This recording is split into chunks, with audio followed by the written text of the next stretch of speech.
The Center for the Promotion of Private Enterprise, CPPE, says nationwide protests threaten Nigeria's fragile economy.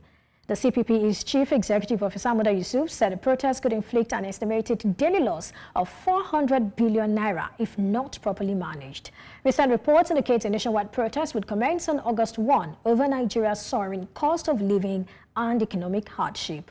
Yusuf said the consequences of such a huge loss for the country and the citizens would be very severe. Well, now he joins me for more on this. Muda Yusuf, CEO, CPPE, Center for Promotion of Private Enterprise. Thank you for joining me today. Thank you very much for having me. Right. Well, in that report, you talked about the potential of this planned protest to cost Nigeria an estimated daily loss of 400 billion naira if not properly managed. Now, talk to us about how you arrived at that figure. Well, first of all, let me say that it's an estimate, just as I said in that report. It's an estimate of the kind of loss that the economy could suffer by virtue of looking at our GDP. Our daily GDP averagely is estimated at about 660 billion naira daily.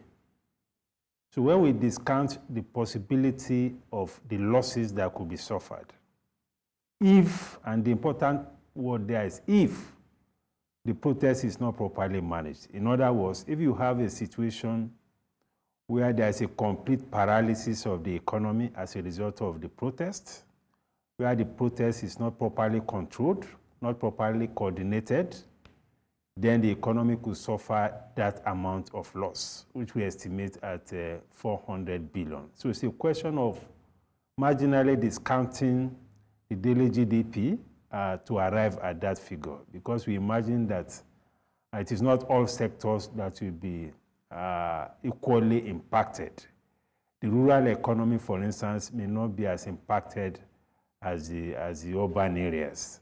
So the activities in the rural areas may not be that significantly impacted, but it is to be affected. So that is how we arrived at that estimate. It's a rough estimate, by the way, of the possibility of the loss to the economy. And that loss in output we estimate at about 400 billion naira on a daily basis. Okay, now talk to us about the impact of this really on the economy, the 400 billion naira, and how you sort of, how that's going to happen. You talked about the impact it will have on the informal sector. You talked about some sectors, trading and all of those. I mean, let's hear those things. Well, the fact is that when you have a protest that is not controlled, and that is why the emphasis of many stakeholders and well-meaning Nigerians about this protest is about making it peaceful. If it is peaceful, we may not have any major concerns around the economy, apart from the anxiety that people may not want to come out or open their businesses and so on. But if we lose control of it, then we could see that many sectors, like the trade and commerce business, will be completely crippled.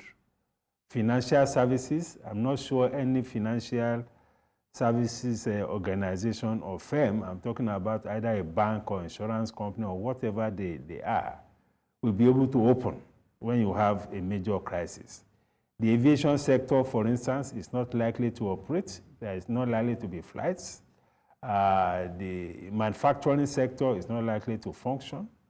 The transportation sector will be completely paralyzed. So if you have a protest that leads to complete breakdown of law and order, practically all sectors of the economy will be paralyzed.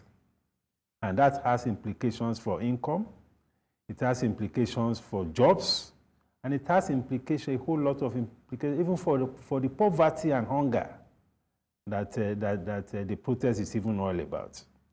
Because most of the employees that we have in Nigeria, according to the National Bureau of Statistics, 90% of employed Nigerians are employed in the informal economy. And the informal economy is a daily economy. It's an economy that depends on daily cash flow. If you disrupt that cash flow for more than 24 hours, it could degenerate to a major social unrest. So that is how, and that is the kind of dimension of the impact that an uncontrolled or a violent process could have on the economy, and it's going to is something that will affect practically all sectors of the economy. I like how you keep underlining, what will happen if this particular protest isn't peaceful. So, I mean, the emphasis here is about it being or not being peaceful. But we've been here before. We saw what happened during EDSAS and all of those. So talk to us. What's the role of the security agencies here, really, at the end of the day, if they are probably unable to protect citizens or to ensure that there is no breakdown of law and order? Because people are protesting for a genuine cause. They have the right to protest, don't they? Well, yes. Even the Inspector General of Police has acknowledged the fact that citizens have a right to protest. And has even offered to offer support, to give support to the protesters. But that is if the protesters or the organizers of the protests are also forthcoming. So I believe is that if the organizers are forthcoming, if they cooperate with the police, we'll be able to minimize the disruptions that these protests will impact or will cause in the economy, or the disruption that it will cause to economic activities. So the important point here is about cooperation. The police has offered to cooperate with the organizers. So why are we scared?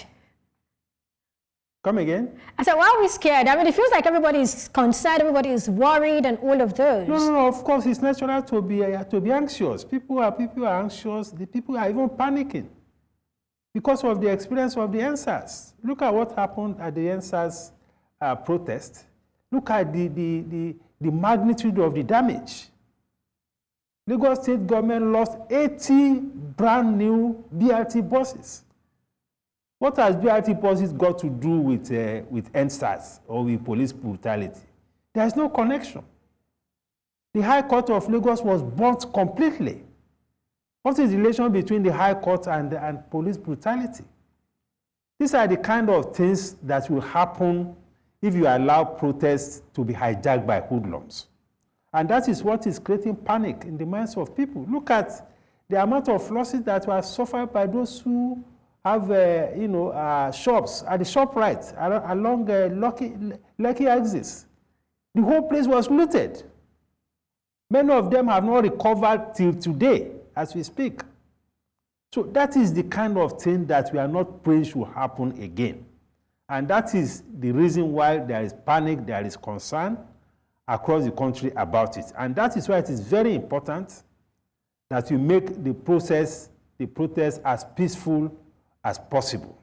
And I know that even the police sometimes can be very professional. We have seen instances here in Lagos where police was even guiding the protesters, was even offering them pure water, was giving them water, just to ensure that they are properly hydrated. That is the kind of things you see when you create the right kind of environment. And that does not diminish the importance, the effectiveness, the potency of the messaging of the protest. It doesn't diminish it. So that is why it is important that we get the organizers to come out, cooperate with the police, make sure that this protest is as peaceful as possible. It's not offering a platform for hoodlums who also have other agenda. We have people who are waiting to seize the opportunity of the protest to perpetrate mayhem, to go and be looting people's shops. So that is the concern that we have. We should not allow it to degenerate to that point. Well, I suppose peacefulness of a protest doesn't detract rather from the potency of the messaging. But one of the things you've also said is that this protest should not exceed 1 day. I'd like to know why and how effective you think a day protest would be. I mean, that's considering that it's as peaceful as possible. Well, the point to make here is that prolonged protests is highly vulnerable to degeneration, to anarchy, and to violence. When protests go beyond a day or two, when you paralyze the economy for more than 1 day or two, it could easily degenerate, and it will easily spin completely out of control. That is born from the experience of the NSAS. So the shorter the protests, the better. That does not take anything away from the communication that the protesters want to pass on to the government. Because when you have an economy where over 90% of the citizens depend on daily income, and once that daily income is disrupted for more than 24 hours, then there could easily be a complete breakdown of law and order. It will become very difficult even for security agencies to manage, because they can only do so much. So that is why we will appeal to the organizers to keep the protests as short as possible, 1 day, maximum 2 days, so that there will be calm. Anybody that now comes out after that, we know that, yes, those people have other agenda that they want to pursue. Right. Well, this particular protest is in reaction to prevailing macroeconomic conditions in the country, and I sort of feel that this should be the focus. So talk to me. Do you think that the federal government in its messaging since this protest, came to the fore has been responsive? No, even before now, I'm not holding brief for government. Even before now, the government has been trying to do a lot. But whether that is enough is a different matter. We have been hearing about palliatives, we have been hearing about distribution of fertilizers, so about 20-something truckloads of rice to different states. We have the stabilization plan that have been put in place. A lot of efforts have been put in place to be able to tackle it. But I must admit that this economic issue is a very knotty issue, because the fundamentals of the economy are already very weak, the macroeconomic fundamentals. These are some of the legacy issues that the administration also inherited. Because when you have a situation where your reserves have been practically, massively eroded, when you have a lot of forward sales of your crude, when you have a lot of currency swaps, when you have a lot of foreign exchange mature obligations that you needed to clear, all of these things are a huge burden that you need to deal with alongside, making sure that the economy is stabilized. So the government itself is grappling with a whole lot of issues. That is not to say that they cannot do better. Of course they can do better. But we must also put all of these things in context. The government have been doing some things. Only recently they presented this economic stabilization plan, which I believe that if it is also expeditiously implemented, it could bring a lot of relief. The government has been talking about easing the import duty on some key raw materials for manufacturing, for pharmaceutical, and all of that. But I think the government should do more by using more of its fiscal policies to be able to deal with some of these issues. For instance, to reduce the cost of imports in a manner that will not undermine our domestic production. Because the trade cost is also too high. We need to bring down some of this import duty. We need to review this customs duty exchange rate, which as at yesterday also had gone up to around 1,600. These are some of the things that are also complicating matters. Of course, we have the issue of insecurity, which is also creating problems for food security. We have the issue of the oil theft, which is creating problem of our ability to generate foreign exchange from the oil sector. These are issues that are also very, very difficult to tackle.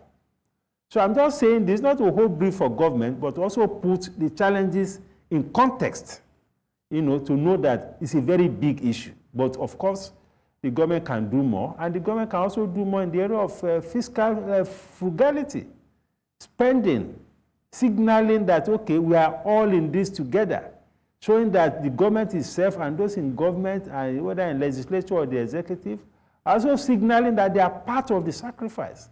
All of these things are very, very important in order to earn the confidence and trust of the citizens. You've mentioned two very important things, actually three. One is inflation and how the government is trying to fight it with the distribution of trucks of rice. And you also talked about, maybe fiscal frugality, which is very important. And you mentioned something I think we also need to talk about, which is the fact that we're having a lot of currency or crude oil swaps. And then my question is, how many barrels of crude oil has Nigeria pledged so far, or how many barrels of crude oil have been pledged concurrently? And what then is left for Nigeria? Because at the end of the day, when we look at the foreign exchange challenge we are having, it's because we're not getting enough foreign exchange, because we're not getting enough of those hard currencies. And when you look at NNPC, which has the potential to deliver all of that to us, we're hearing 35,000 barrels of crude oil pledged to a particular loan here, another 90,000 pledged to another loan. Now we're also hearing that another one is also coming. Then what are we left with? Aren't we just paying lip service to, you know, maybe addressing the foreign exchange challenge we're having in the country? Well, I don't have the data, the exact data of the amount that has been pledged in all these forward sales by the NNPC. But I know that those forward sales are having very huge impact on the foreign exchange inflows into the country. And don't forget, whatever we even sell in the crude, the entire thing doesn't come to Nigeria. It doesn't come to us because it's a joint venture arrangement. It's about, I think, 55-45 or 50-50. So if you have 1 million barrels of crude sold, maybe only 500 is coming to us.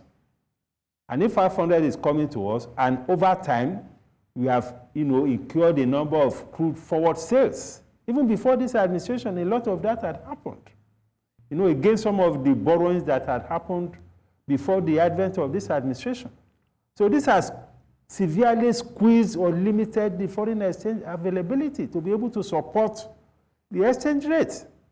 So these are some of the fundamental issues. I don't have specific, but I know that it is significantly affecting, our foreign exchange supply. And of course, you also have the currency swaps. We have the mature obligations, which in the first 6 months or so of this administration, the central bank was battling with to clear all those backlogs. Because unless you do that, you cannot also earn the confidence of foreign investors if many of their transactions have been stuck here because of foreign exchange liquidity. So it's a combination of these factors that has made things so difficult, the way it is. Well, do you think NNPC is transparent enough in its dealings, really? Well, I don't think so. I don't think so. The NNPC has tried, of course, before this administration, they were not even publishing any accounts and so on.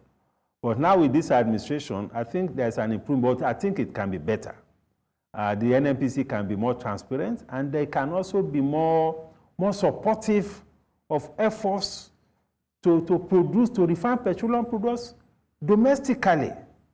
Because there seems to be a lot of fixation, a lot of disposition to continue to support the importation of petroleum products. I think the emphasis should be on how we can support domestic production of petroleum products from Dangote, from the modular refineries, and to even give more incentives for more investors to produce domestically. So that when we are talking about issues of competition, trying to deal with the problem of monopoly, we locate it within our own space. Right. We encourage that competition within those who are producing locally so that I can have a level playing field. Thank you so much, Dr. Muda Yusuf, for your time and your thoughts on the show today. I appreciate it. Thank you very much. My pleasure.